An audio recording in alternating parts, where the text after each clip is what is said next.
Hello नमस्कार दोस्तों। आज फिर जबरदस्त तरीके से आपको पढ़ाया जाएगा। अभी तक हमने क्या समाप्त किया, संख्या पद्धति। आज परसेंट के फार्मूले की तरफ चलेंगे, पूरी का पूरी परसेंट ख़त्म किया जाएगा। ऐसे ही जमे रहिए, आप लोग लगे रहिए शानदार तरीके से। देखिए आज ये फार्मूला है, क्या है। सबसे पहले एक बात बताइए, हमको लगता है कि आप सबको परसेंट का साइन पता होगा। साइन पता हो या ना हो, फिर भी मैं बता देता हूँ कि परसेंट का साइन यही है। क्या है? परसेंट का साइन यही है। आपको हमेशा से बताया गया होगा कि प्रतिशत, नहीं जानते तो आज जान लीजिए। प्रतिशत, जो भी प्रतिशत का मतलब होता है कि बटे में उसका जो हर रहेगा वो 100 रहेगा। बढ़ाने की जगह उसमें बढ़ाया जाएगा, घटाने की जगह उसमें घटाया जाएगा। वो डिस्कशन आगे की प्रक्रिया में की जाएगी पूरी तरीके से, ठीक है। तो जल्दबाजी का कोई अवसर नहीं है इसमें। आपको सिर्फ ये जानना है कि प्रतिशत जो है ये आपसे पूछता क्या है। देखो डिपेंड करता है भाई क्वेश्चन पर, क्वेश्चन क्या कर रहा है आपसे। अब पता चले दिमाग में कुछ और घुमाए पड़े हैं और क्वेश्चन कुछ और पूछे पड़ा है तो बात फंस जाएगी। तो चलते हैं डायरेक्ट हम आपको सूत्र की तरफ, ठीक है। और देखिए सूत्र में एक ही बात कहा है, पहले वाले में प्रतिशतता, यानी प्रतिशत वह भिन्न है। प्रतिशत वह भिन्न, भिन्न तो जानते हैं आप, फ्रैक्शन जिसका हर 100 हो। हर भी जानते हैं क्या, ये मान लीजिए 1/2 है। ये आपका क्या होता है, न्यूमरेटर। न्यूमरेटर है, ये है आपका डिनोमिनेटर, ठीक। अब ये जो न्यूमरेटर है उसको हम अंश कहते हैं, ये जो डिनोमिनेटर है इसको हम हर कहते हैं। ये हमने पूरी अच्छी तरीके से पिछले वीडियो में डिस्कशन किया है, ठीक। तो यहाँ पर आपने ये जान लिया कि प्रतिशत वह भिन्न है जिसका हर 100 हो। और नहीं जानते तो 3 बार लिखिए और 5 बार पढ़िए। और सबसे सरल तरीका कि एक बार ध्यान से देख लीजिए, बात सबका बराबर कर लेगी। सेकेंड का है यक्स प्रतिशत का अर्थ है किसी वस्तु के का, भैया सीधा पूछा है कि यक्स प्रतिशत का अर्थ है किसी वस्तु के यहाँ पर 100 बराबर भागों में से यक्स भाग, यानी कुछ नहीं है। अगर यक्स परसेंट आ जाए तो इसका मतलब कुछ मत समझिए, यक्स आपका क्या हो जाएगा, अंश हो जाएगा। बटे में हर 100 होता है, प्रतिशत आ गया तो बात समाप्त, ठीक। तो यही कहा है किसी वस्तु के 100 बराबर या 100 बराबर भागों में से। अब जैसे 1/100 हो गया तो x को 1 मान लीजिए, 2 मान लीजिए, जो भी संख्या दी है वो मान लीजिए, ठीक। भागों में से, और ज़्यादा करके अनफाइंड नंबर ही x किया जाता है। आप ये समझ जाइए, जहाँ भी x लगे वो समझ लीजिए कोई तीसरी संख्या है, थर्ड पार्टी को आपको फाइंड करना है, ठीक है। इसे x परसेंट से व्यक्त करते हैं। स्पष्ट है कि यहाँ पर दिखा दिया गया है x परसेंट, x बटे 100 इस तरीके से। अब जैसे 36% है, अब आप करिए इसको 36% को, कुछ करना नहीं है इसमें। 36/100 ये हो गया आपका 36%। प्रतिशत 100 पर 36, बस बात खत्म। अब 0.6 है। अब पहले हम इसको क्या करेंगे कि 6 बनाएंगे। 6 बनाने के लिए जैसे 0.6 है, अच्छा बनाने के लिए हम क्या काम करेंगे। अभी देखिए यहाँ पर 100 रहेगा, लेकिन अगर हम ओनली 6 बनाना चाहें तो 1 0 काटेंगे तो 1 0 बढ़ाएंगे, मतलब 1 दशमलव काटेंगे तो 1 0 इसमें इंक्रीज करेंगे। तो अगर हमने इसको कट कर दिया तो यहाँ पर क्या आ जाएगा आपका 1000। अब ये क्या हो गया, 6/1000। इसको एक और तरीके से सरल कर सकते, पूछिए कैसे। इसको हम दोनों को 2 से काट दिए, 2 तिहाई 6 और 2 500 में 1000। भाई 500 का दुगना तो ही 1000 होता है, तो हो गया, ठीक। ऐसे आप एकदम आसान भाषा में और आसान तरीके से इसको लगा सकते हैं। तीसरे आप पर आ जाते हैं। इसमें कुछ नहीं कहा, भिन्न a बटे b। बहुत लोगों का दिक्कत ही पैदा हो जाता है कि वो यक्स देख लिया तो भागने की सोच लेगा, और a बटे b देख लिया ओकरा ये b c d x y z से दिमाग ना बहुत पगला जाता है। तो उसके लिए कुछ नहीं है, वो थोड़ा ना मैथवा का कहता है हमसे जूझिए, न कि दिमाग तोड़ के भाग जाइए। तो इससे जूझना सीखिए, ऑटोमेटिक आ जाएगा।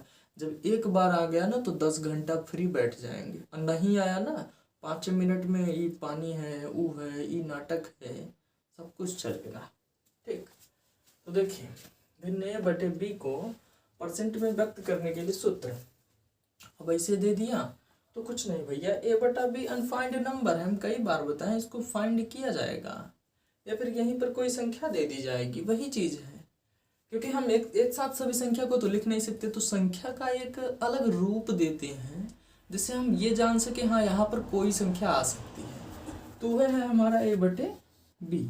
तो ए बटे बी बराबर यहाँ पर क्या कर दिया गया, मल्टीप्लाई 100 से। अब बताइए अगर यहाँ पर 3/4 है, क्या है भैया 3/4, तो हम इसको कुछ नहीं करेंगे, सीधा मल्टीप्लाई कर देंगे 100 से। हो गया आपका। जो ये चीज़ बोल रहा है कि भिन्न ए बटे बी को परसेंट में व्यक्त करने के लिए, तो यहाँ पर अगर हम 3/4 है इसको प्रतिशत में व्यक्त करना है तो मल्टीप्लाई 100 कर दीजिए। 0.8 है, इसको हम कैसे परसेंट में व्यक्त करें, बात बहुत आसान है। सबसे पहले हमने कहा दशमलव को काटना सीखिए और हटाइए, तो हम इसको अगर हटाएंगे तो यहाँ पर जनरल बात है कि 0 बढ़ेगा तो बटे 10 गुणे 100, आपका आंसर ऐसे आ जाएगा। ठीक है, अब थर्ड का कह रहा है, संक्षिप्त विधि है इसमें, मतलब बहुत शॉर्ट लिस्ट में है। यदि ए का मान बी से r%, तो बहुत लोग क्या कहते हैं ना कि जल्दबाजी में पढ़ेंगे और निकल जाएंगे, लेकिन उसी में हो जाती है गलती, उल्टा का सीधा, सीधा का उल्टा कर दिए तो भाई कोई मतलब नहीं रहेगा। क्वेश्चन ना समझ में आए दोबारा पढ़ लीजिए।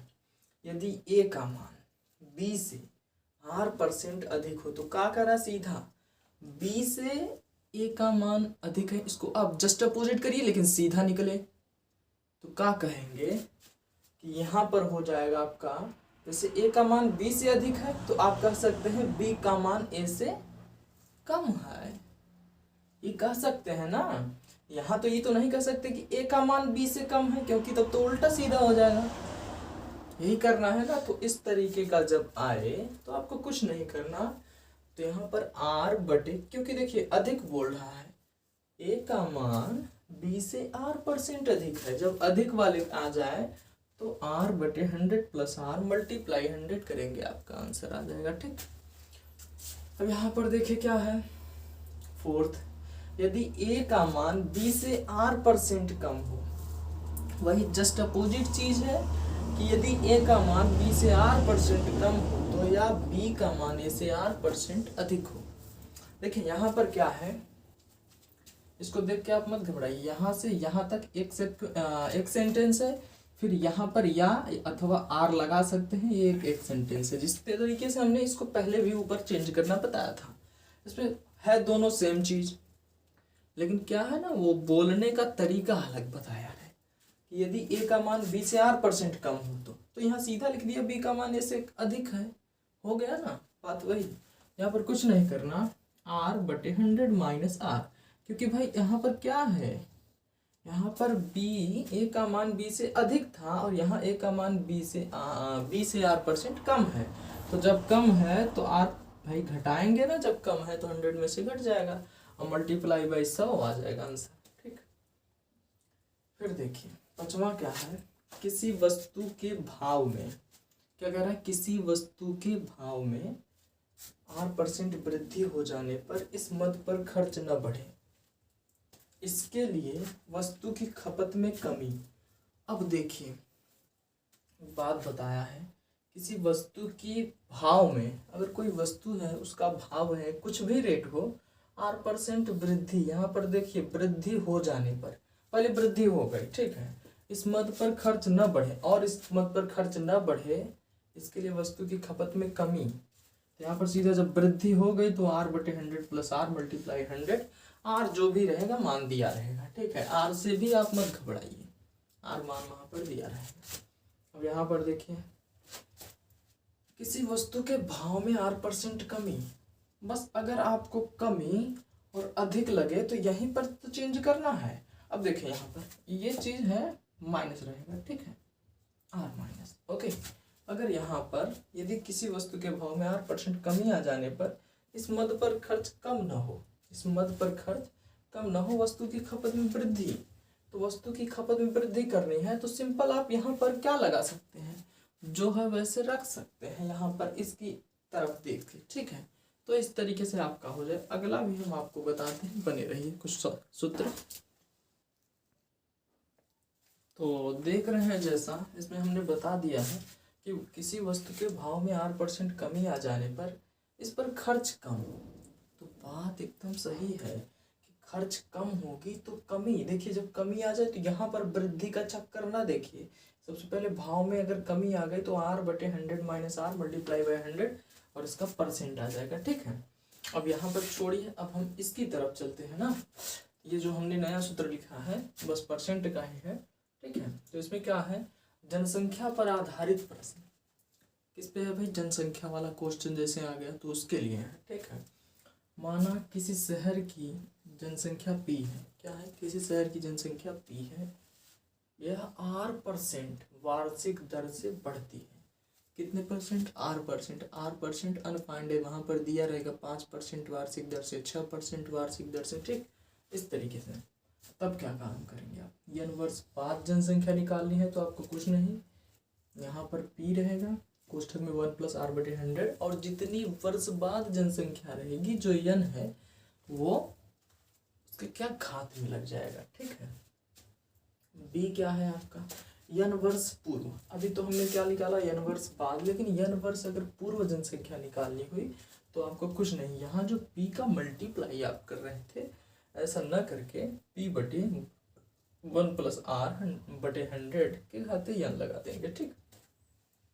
अब सेकेंड में चलते हैं, माना किसी शहर की जनसंख्या P थी तथा इसमें पहले, दूसरे व तीसरे वर्ष में क्रमशः R1%, R2% तथा R3% वृद्धि होती है, तब 3 वर्ष बाद जनसंख्या, देखिए सबसे पहले आपने कोई क्या मान लिया, जनसंख्या मान लिया जो P है, उसमें लगातार इसमें पहले, दूसरे व तीसरे क्रमशः, यानी लगातार, क्रमशः का मतलब सतत क्रमशः वृद्धि हो रही है, R1, R2, R3, ठीक है, वृद्धि हो रही है, तब 3 वर्ष बाद तो आपका कुछ नहीं हो जाएगा, यहाँ पर P 1 प्लस R1/100, फिर 1 प्लस R2/100, ठीक, उसके बाद क्या है 1 प्लस R3/100, ये आपका फार्मूला हो जाएगा। अब मशीन पर कुछ लाए हैं, मशीनों के अवमूल्यन पर आधारित, यहाँ पर मशीन का अवमूल्यन किया जा रहा है, ठीक है। माना किसी मशीन का वर्तमान मूल्य P है तथा इसके अवमूल्यन, डिप्रिसिएशन की दर परसेंट वार्षिक है, ठीक है। तब ए क्या कह रहा है, n वर्ष बाद मशीन का मूल्य वही रहेगा भाई, देखिए यहाँ पर एक चीज का अंतर है बस, अगर आप डिप्रिसिएशन यानी जो अवमूल्यन हो रहा है, घटाव हो रहा है, यहाँ पर वृद्धि हो रही थी, जब घटाव हो जाए तो आप कुछ मत करिए, P 1 माइनस R/100 के घाते n लगा दीजिए, आपका आंसर आ जाएगा, ठीक है। उसके बाद क्या है, बी में क्या है, n वर्ष पूर्व मशीन का मूल्य, n वर्ष पूर्व मशीन का मूल्य बराबर P/1 प्लस R/100 की घाती है, ये आपका फार्मूला हो जाएगा। तो फार्मूला कैसा लगा कमेंट करें, वीडियो अच्छा लगा हो तो लाइक करें और दूसरों को भी शेयर करें, ठीक है।